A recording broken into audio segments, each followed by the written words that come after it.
چاہیے آپ کو بھی. ٹھیک ہے پروفیسر صاحب، آپ کی جانب آؤں گا. مرشد ہسپتال اور نرسنگ کالج سے آپ کا تعلق ہے، تو میں چاہوں گا ہمارے دیکھنے والے ناظرین کو آپ مرشد ہسپتال کے بارے میں کچھ بتائیں. شکریہ کرامت صاحب. مرشد ہسپتال اینڈ نرسنگ کالج دونوں بڑے پرانے ادارے ہیں اور پچھلے 35 سال سے کام کر رہے ہیں ماشاءاللہ. تو جب مرشد ہسپتال قائم ہوا تھا تو اس کے ساتھ ساتھ کچھ عرصے کے بعد اس بات کی ضرورت محسوس کی گئی کہ ہاسپٹل جو ہے وہ نرسنگ سٹاف کے بغیر نہیں چل سکتا.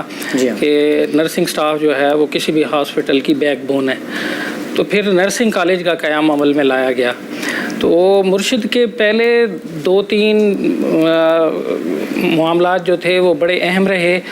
سب سے پہلا یہ کہ جب نرسنگ کالج قائم ہوا تو اس کی جو پرنسپل اس وقت منتخب کی گئیں وہ پاکستان کی پہلی مسلم نرس تھیں. یعنی پاکستان جب 1947 میں بنا تو مسلم نرس نہیں تھیں، وہ پہلی مسلم نرس تھیں، وزیر بیگم. تو انہوں نے ان کو ایز اے پرنسپل لیا. پھر دوسرا نرسنگ کالج کے اندر جو بڑی اہم ڈیولپمنٹ کی گئی وہ یہ کی گئی، کراچی میں سندھ میں شاید ہی کوئی ایک ادارہ ہوگا پہلے جس میں میل نرسنگ ہو. یعنی میل نرسنگ کا کنسیپٹ پہلے نہیں ہوتا تھا، فیمیل نرسنگ کا کنسیپٹ تھا. تو مرشد نے سندھ میں اور پاکستان میں شاید چند ادارے تھے جہاں میل نرسنگ ہوتی تھی، انہوں نے میل نرسنگ انٹروڈیوس کی اور اس کنسیپٹ کے ساتھ کی کہ میل پیشنٹ کے ساتھ اگر میل نرس کام کرے تو زیادہ اچھے نتائج جو ہیں وہ آ سکتے ہیں. تو تیسرے نمبر پر پھر جو بڑی اہم ڈیولپمنٹ ہوئی کہ یہ تعلیم کے معیار کو بہت زیادہ مقدم رکھا گیا. اس کا نتیجہ یہ نکلا کہ مرشد نے اپنے قیام سے لے کر اور اب تک نرسنگ کالج نے خصوصاً بورڈ کے اندر کوئی ایسی پوزیشن نہیں ہے جو ان کے اسٹوڈنٹس نے نہ لی ہو یا گولڈ میڈل حاصل نہ کیا ہو. اس کا نتیجہ یہ ہے کہ تعلیمی معیار کے اندر مرشد کے اندر کوئی کمپرومائز نہیں ہوتا.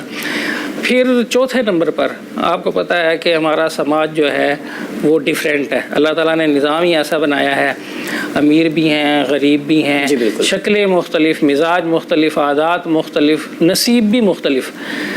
تو اس طرح کی سوسائٹی جو ہے اللہ تعالیٰ نے خود ڈیولپ کی ہے. اس کے بغیر سوسائٹی چل نہیں سکتی. اگر سارے ہی کمپیئر بن جائیں یا سارے ہی ڈاکٹر ہوں یا سارے ہی وکیل ہوں تو سوسائٹی نہیں رن کر سکتی. تو اس صورتحال کے اندر اس طرح کا ڈسپلن اللہ تعالیٰ نے خود مینٹین کیا. مینٹین کر کے اب جہاں امیر اسٹوڈنٹ ہیں وہاں پہ غریب بھی ہیں. اب غریب جب بچے پڑھنے کے لیے آتے ہیں تو اس میں صورتحال یہ ہوتی ہے انہوں نے ٹیسٹ بھی کلیئر کر لیا، انٹرویو بھی کلیئر کر لیا، شائننگ بھی ہیں، انٹیلیجنٹ بھی ہیں، لیکن کیا ہو رہا ہے کہ اب داخلے کی فیس نہیں ہوتی. تو اس صورتحال کے اندر پھر اسٹوڈنٹ بہت زیادہ سفر کرتے ہیں اور کہتے ہیں کہ جو قومیں تعلیم پر پیسہ خرچ کرتی ہیں سنورتی بھی وہی ہیں. اگر آپ تعلیم کے اوپر انویسٹمنٹ نہیں کریں گے تو پھر اس کے بغیر آپ کچھ حاصل بھی نہیں کر سکتے. پھر اللہ تعالیٰ خود کہتے ہیں اس حال کے اندر جب غریب آ جاتے ہیں تو وہ امیر لوگ جن کو اللہ نے دولت دی ہے تو اس پر پھر اللہ تعالیٰ ان کو کہتا ہے کہ جو ہم نے مال آپ کو دیا ہے وہ پھر ان غریبوں کے اوپر خرچ کرو. تو غریبوں پر جب مال خرچ ہوگا تو اس کا نتیجہ کیا نکلے گا؟